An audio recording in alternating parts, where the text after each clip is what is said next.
It takes a great man to always be right, but it takes an even greater man to admit when they're wrong. I'm not sure who said that quote. I'm not even sure if that's a real quote in the first place, but by that logic, I should be a pretty f***ing awesome guy because I am constantly wrong. But at this point, I'm starting to question if FAKESAW MAN is actually real or just believable fan speculation. Either way, we don't know that it wasn't actually Denji that killed Yuko.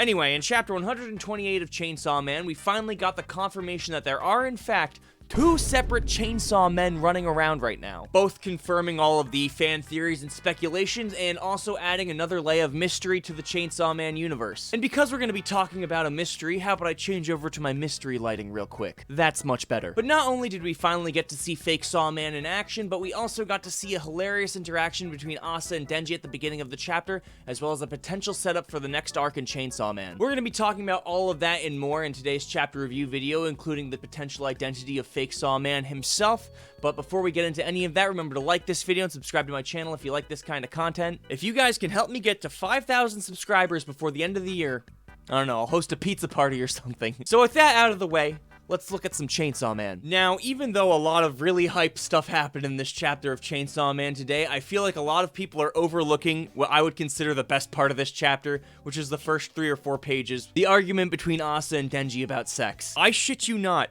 Asa Mitaka hit Denji with a no bitches so hard it made him lose the will to live. Essentially, Denji was able to stop Asa from having these negative thoughts by admittedly being pretty gross. But after Asa told Denji that no girl would ever want to bang a guy with a chainsaw sticking out of his head, that was kind of the last nail in the coffin for him. Why would she ever tell him that after he just told her that the one thing that's keeping him alive right now is the potential that he's gonna get some ass someday? And he even put it in a sweet, albeit gross way. Even though he can't get any action right now, someday he'll be older and he'll have a girlfriend or something. Jesus Christ, dude. That was so sad, actually. She literally said, "Are you for real? No woman in existence would want to have sex with a guy with a chainsaw sticking out of his head. Someone please call a fucking ambulance." So now, rather than Asa sucking Denji up into hell, Denji ended up sucking Asa into hell. And I was quite surprised to see that the iteration of hell that we received in today's chapter was different from the one we received back in chapter 60, whatever, I want to say 62 or something. Maybe we could attribute this to the Falling Devil's preparations. Maybe she made it so that they fall into a giant plate rather than a huge open field like we saw in the International Assassins arc. But we could also attribute this to Fujimoto doing some soft world building with hell. I don't really find Fujimoto the type of author to flesh out the world building that much because I think that he keeps the story and the world intentionally vague so that he can do whatever he wants with it.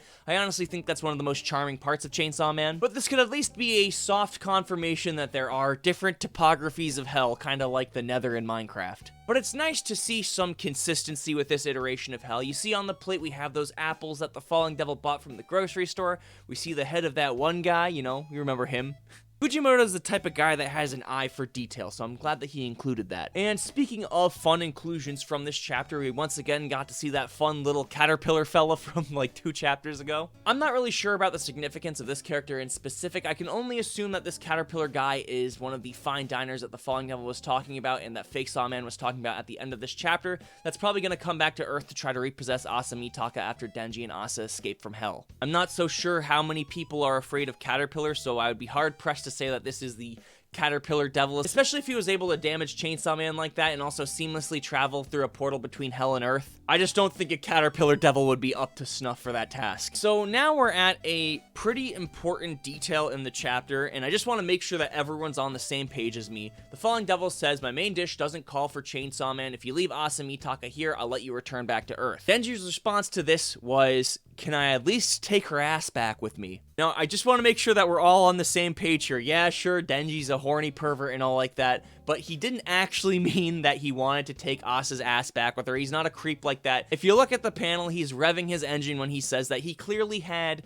no intention of letting the Falling Devil have Asa Mitaka in the first place. He was just probably making a joke. I could see this being more fuel for the Chainsaw Man hate fire, saying that Denji's just another horny shonen protagonist. But let's not read too deep into it. He's revving his engine. He's ready to fight. But before any big fight could happen, someone comes up from behind the Falling Devil and once again turns her into Falling Devil pulp. So now we finally have the entrance and the confirmation of FAKESAW MAN. And FAKESAW MAN gives Denji and Asa a warning saying that the Falling Devil isn't going to take this lightly and that she's going to send hordes of devils, John Wick style, to repossess Asa and take her back to hell. Not that that's necessarily the plot of John Wick, but it's similar to John Wick. Which makes things even more confusing. Whose side is FAKESAW MAN on? Did he really have to kill Yuko like that? I guess you could say he's a good guy because he's technically killing devils. And also I feel like it's pretty important to remember that Yuko isn't necessarily a good character. She did kind of go on everyone's ass. I probably can't say things like that in a video. But now this brings up probably the most important question that's on everyone's mind right now.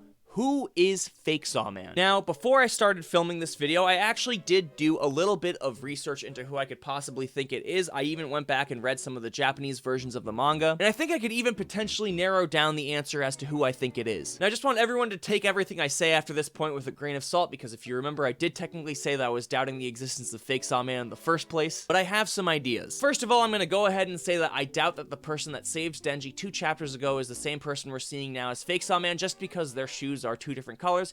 FAKESAW MAN's shoes were black, the person that saved Denji was white. But there was one pretty important detail that I realized from the Japanese version of this chapter. FAKESAW MAN talks nothing like Denji. Actually, FAKESAW MAN talks very politely to the point that I wouldn't even be surprised if FAKESAW MAN is actually a woman. Not that I think FAKESAW MAN is a woman, because look at that absolute unit. I just wouldn't be surprised. And because of the way FAKESAW MAN talks, I want to rule out a few characters that I think wouldn't be the types to talk more politely, even if they were just trying to cover up their real voice. First of all, I think that's going to be a hard no for Haruka Isayumi. The way he speaks is incredibly cocky and grandiose and self-assured, whereas the character we're looking for right now is very polite, reserved, and humble. I was thinking Akoku Segi could also be a potential candidate based on the fact that he's built like a brick shit house, and FAKESAW MAN seems pretty jacked himself. But once again, Segi has a pretty surly way of speaking, and I don't think he's the kind of person that would disguise his voice like that. At first, I wanted to rule out Hirofumi Yoshida because he's not really the type to speak so formally in Japanese, but I also think he'd be the type of character that's conscious about that kind of thing, and he would be the type to disguise his voice like that. There is one male character, though, whose manner of speech I do believe is more on the formal/humble end, and that's Bro Benny.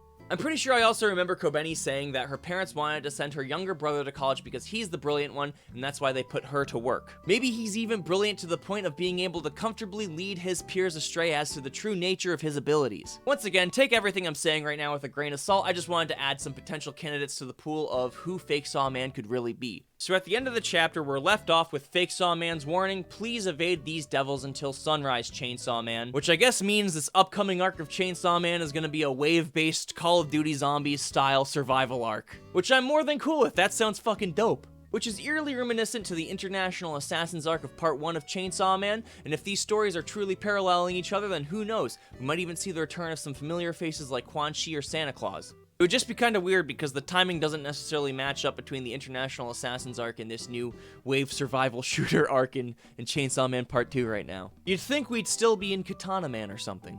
Now, before I sign off of Chainsaw Man for the week, I want to quickly bring back an old segment from these chapter review videos, and that's going to be the comment of the day. This week's comment is brought to us by Marxist Kobenist, who said, "The freshest theory I saw is that Yoda will use this information to have sex with Chainsaw Man and turn him into a weapon. It rhymes with the story of Part 2, but the context is different." Now, dear lord, I hope this isn't the case, but I could see Fujimoto pulling some fucked up shit like that, so don't you put that evil on me, Marxist Kobenist. Remember to leave your comments down below on this video, and maybe it'll be the comment of the week in the next chapter review video. Unfortunately, because next week is Golden Week in Japan, Chainsaw Man is on a 14-day break. But if you need more content between now and then, make sure you check out my new waifu tier list video that's appearing on your screens right now. I'm pretty sure that video is going to end up going down as a certified hood classic on my channel, so I'd appreciate it a lot if you guys would check it out. I'll see you guys in the next video. Bye-bye now.